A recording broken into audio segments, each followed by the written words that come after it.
Olá pessoal, tudo bem? Bem-vindos a mais uma aula do canal Gestão de Projetos em Gotas ou GP em Gotas. O meu nome é Jefferson Afonso. Na aula passada concluímos o processo de execução e hoje falaremos do grupo de processo de monitoramento e controle. Na próxima aula falaremos do grupo de processo de encerramento. E com isso concluiremos esse curso, na 20ª aula, o curso de Fundamentos de Gerenciamento de Projetos. Logo após a gente inicia uma nova playlist com assuntos de gerenciamento de projetos e gestão como um todo. Se você tem interesse nesses assuntos, não deixe de se inscrever e ativar as notificações aí no sininho para ser informado dos próximos vídeos.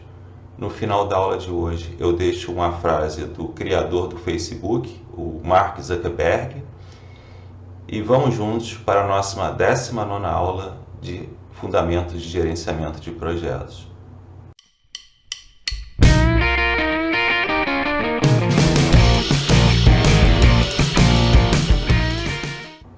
Como vamos falar de monitoramento e controle, antes vamos falar um pouco das palavras monitorar e controlar. Monitorar significa observar. Não tem nenhuma ação de resposta sobre o sistema, não tem nenhuma ação corretiva, apenas monitorar, reunir dados para fazer o monitoramento do desempenho. Já no controlar, a gente compara os desempenhos planejado com o executado e aí sim, dependendo das variações, a gente toma ações corretivas para corrigir esses desvios. Além do monitoramento e controle, neste grupo de processo, a gente faz análise das solicitações de mudança. Tem uma frase no livro de guerra que diz que nenhum planejamento resiste ao primeiro contato com o inimigo. E é exatamente assim. Por melhor que o planejamento tenha sido feito, basta iniciar a execução e começam a chegar as solicitações de mudança.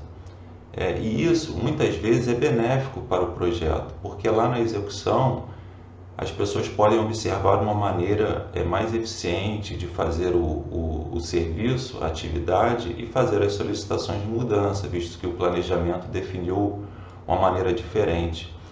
Mas a gente tem que ter muito cuidado com essas análises dessas solicitações para somente aprovar aquelas mudanças que realmente irão trazer benefício para o projeto. Também precisamos ter atenção para sempre avaliar o impacto de uma mudança das outras áreas de conhecimento e fazer as revisões necessárias do planejamento e até mesmo das linhas de base, dependendo da mudança.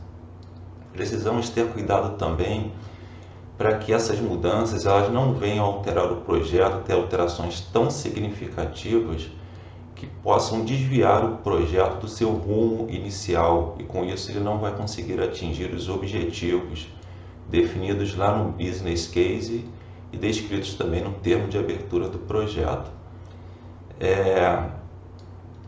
Existe um filme muito engraçado e interessante, eu acho que vale a pena vocês assistirem, que se chama Pentagon War, que retrata esse processo de mudança. Eu vou deixar o link aí do vídeo para vocês assistirem mais tarde e depois vocês comentem aí se vocês gostaram do vídeo, vale muito a pena assistir. Bem, dito isto, vamos ao nosso mapa de processo. O nosso mapa de processo na última aula terminou assim, já preenchemos os processos de iniciação, os de planejamento e os de execução.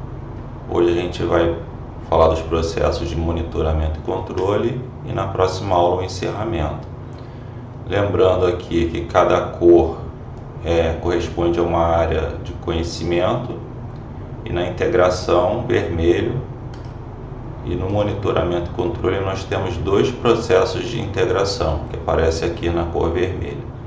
O primeiro é monitorar e controlar o trabalho do projeto. Esse é um processo que integra as análises de desempenho e basicamente iremos comparar o projeto com os planos de cada área de conhecimento e vamos tomar as ações necessárias para corrigir os desvios. Neste processo também são gerados os relatórios de desempenho que irão para as partes interessadas, com as informações do status atual e as previsões futuras para o projeto. O segundo processo de integração é realizar o controle integrado de mudanças. Nesse processo iremos registrar e avaliar todas as solicitações de mudanças e comunicar os resultados, isso é muito importante. Mudanças aprovadas podem requerer revisões no plano e nas linhas de base do projeto, e neste caso serão necessárias novas aprovações do patrocinador, do cliente, dos gerentes funcionais, no caso de alteração das linhas de base do projeto. O projeto ele pode criar um grupo para avaliar as mudanças, um grupo de pessoas, de especialistas, ou ele pode definir que as mudanças serão sempre avaliadas e aprovadas pelo gerente de projeto ou pelo patrocinador. Próximo processo, validar o escopo. Esse é o processo que a gente vai validar as entregas pelo cliente ou patrocinador, à medida que o trabalho for sendo concluído, à medida que as entregas forem sendo concluídas. A ideia é o que? Facilitar a aceitação final. Nesse processo, podemos realizar as inspeções para verificar se o produto está cumprindo os requisitos previamente definidos. O próximo processo, controlar o escopo. Esse processo é para monitorar e controlar as mudanças nas linhas de base do escopo.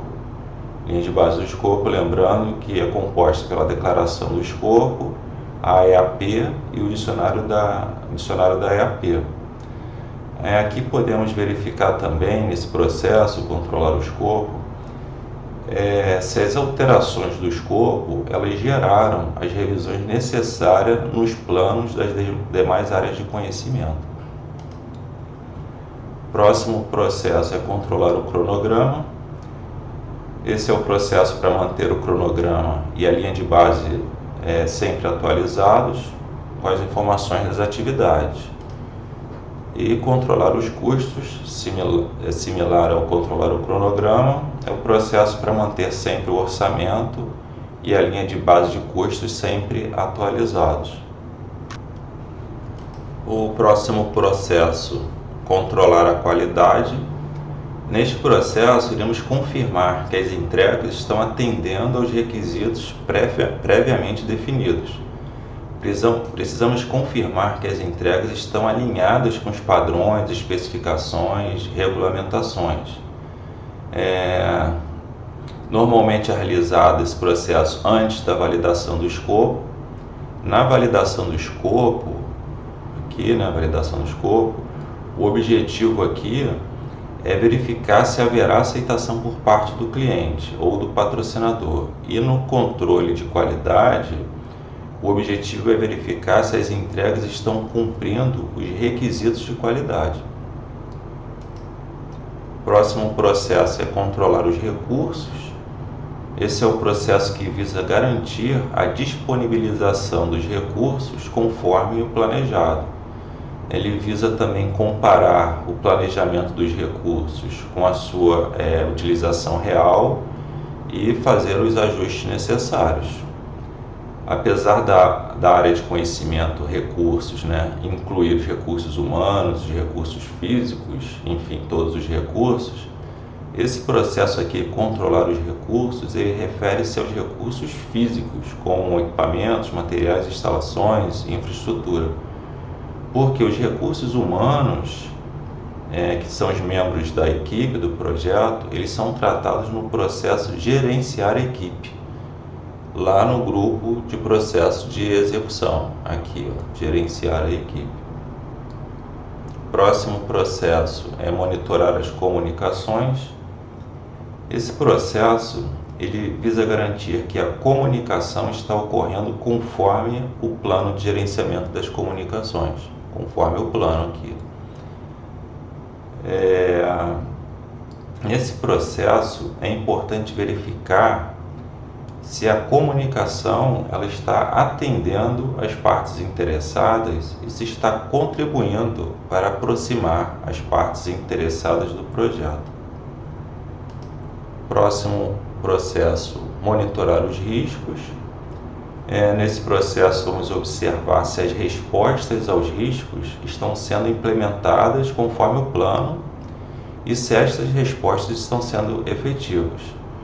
Aqui nós podemos também identificar e analisar novos riscos. Próximo processo, controlar as aquisições. Nesse processo, iremos verificar se as aquisições, os contratos estão ocorrendo conforme o plano. Iremos avaliar o desempenho dos contratos, iremos verificar se os requisitos contratuais estão sendo respeitados e ao final do período de utilização, iremos realizar o encerramento. Esse processo de encerrar as aquisições, no PMBOK da 5ª edição, ele ficava lá no encerramento, mas esse processo de encerrar a aquisição ele foi excluído do PMBOK da 5ª edição, e na 6ª edição esse processo de encerramento passou a ser realizado aqui no controle das aquisições. E por fim, o último processo do monitoramento e controle é monitorar o engajamento das partes interessadas. Nesse processo nós iremos verificar se o plano de engajamento das partes interessadas está sendo efetivo e se não estiver, precisaremos fazer as adaptações, as mudanças necessárias para trazer as partes interessadas para próximo do projeto. E com isso a gente encerra os processos de monitoramento e controle e na próxima aula falaremos do grupo de processo de encerramento. Eu termino a aula de hoje com a frase de Mark Zuckerberg: o maior risco é não correr nenhum risco.